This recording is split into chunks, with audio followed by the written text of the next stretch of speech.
This morning, we're seeing unbelievable views now of ravaged Maui as responders continue to recover bodies. Yeah, the number of confirmed deaths now stands at 96. Of course, that's expected to keep rising. And the wildfires on Maui are now Hawaii's deadliest natural disaster. And as we wait to learn the true toll of the devastation, new questions are being raised over why Hawaii's warning sirens weren't activated. Local canines are helping the recovery efforts in Maui. LA County Fire Department canines left from LAX yesterday morning. They're going to help cadaver dogs search in hopes of finding any victims and possible survivors. The canines will be there for at least 2 weeks. Also, the Orange County Fire Authority sent 2 canines to help with the recovery efforts there.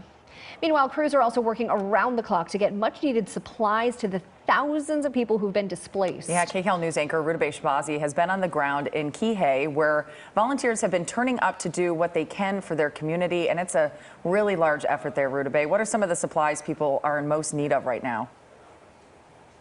Yeah, it is a huge effort, and really the people who know which supplies are most needed are the people who are going there by boat and able to talk to people in person, because phone lines are down, the internet is down. There's a very little means in terms of communication for the people who are still stranded there. But what we've heard and what we've seen being here on the docks yesterday as people were loading up those supplies were baby food, baby formula, gasoline, because some people have generators. There's no refrigeration over on that part of the island with no electricity. And of course, people are donating all kinds of things. People are cleaning out their pantries with food, a lot of water donations, all kinds of toiletries. Even when we landed at the airport, people who are missing loved ones in those first days left and came to the airport to help visitors and evacuees who were tourists at the airport with toiletries. People were basically showering in the bathroom at the airport, washing their hair. And that was all made possible because of donations from locals and because of these volunteers who came in, even though they were in so much grief. They just kind of stepped up, and maybe while they were still in shock, they felt a little bit better helping other people. Of course, thousands of people were displaced from their homes. Hundreds of people are still missing. Talk a little bit about the challenges of tracking some of these people down. I know some people lost their cell phones when they were trying to evacuate, and so that's making it difficult to get in touch with people. How are people being reunited and reconnected?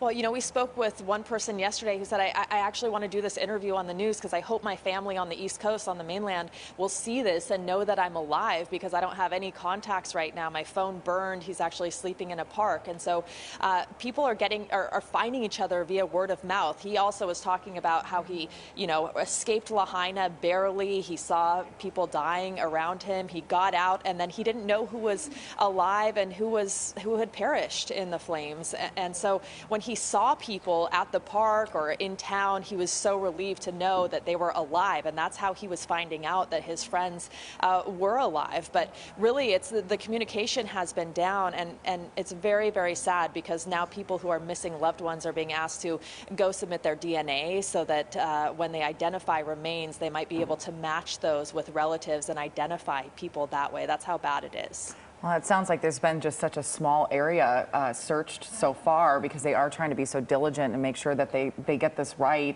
But, you know, so many people displaced from their homes as well, Rudabeh. When you're reading, this isn't a very big community, 13,000 people, but now 4,500 displaced. You know, I know the crews are all having to stay there. We know rescue, you know, crews are coming to the island. What are accommodations like for people? Well, they evacuated about 40,000 tourists who were here on this island. This is obviously a very popular vacation spot. So if you've been to Maui, you've probably been to Lahaina. It was an old historic district. It was a main draw for tourists, and also had a lot of cultural and historic significance for Hawaiians. It used to be the capital of the Hawaiian Kingdom. So those rooms have been freed up at hotels. People are being accommodated at churches, at shelters. They turned the stadium into a makeshift shelter, and a lot of people we're talking to are just taking people into their homes, entire families. They're talking about how they have 12 kids running around their house now because they're bringing people in who have lost their homes. A lot of them do have relatives on this side of the island, and so they're staying with relatives. But I think it was about 15,000 people a day who were just visitors who were being evacuated out of the airport. The airlines made accommodations even to get them to neighboring islands by lowering prices to about $19, $20, and increasing flights. So that luckily did free up a lot of the accommodations and the rooms, but they are still hard to come by, and that's why people are creating shelters. All right, Rudabeh, thank you. We'll keep checking in with you throughout the morning as the story keeps developing.